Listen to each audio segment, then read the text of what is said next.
Hello everyone, welcome to bmodel.com. In this video tutorial, we're going to discuss some tricks, kind of tricks we are going to discuss. So this happens when you're making a toilet or when you're making some architectural pieces on the very exterior walls. You'll have to draw sometimes an extra walls over the other wall, and you may having your architectural opening already, for example window door openings already in that place.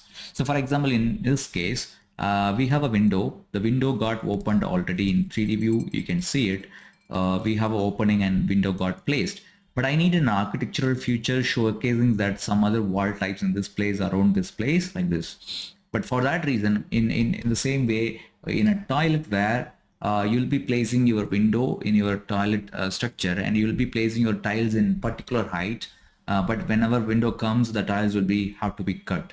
So for that particular tiling options, you have to cut manually. So to avoid that, we can have a trick like this. So you can draw a wall. For example purpose, I'm drawing it in this place. So this is going to be my architectural feature.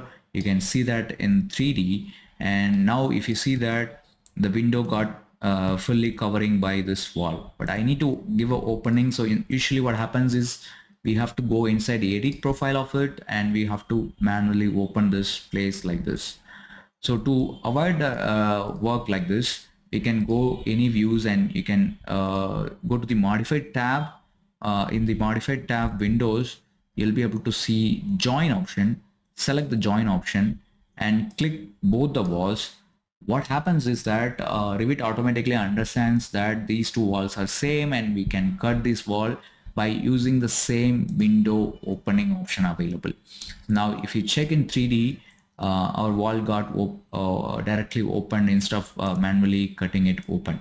So this is the way you will be able to do it. This works with door also, and whatever the objects having opening in them.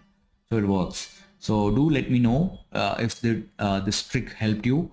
If anything you needed further, you can comment it. I can try to answer those as possible. Do share it with your learning friends if it is helpful for you. See you on the next tutorial. Do visit bmodel.com. Thank you.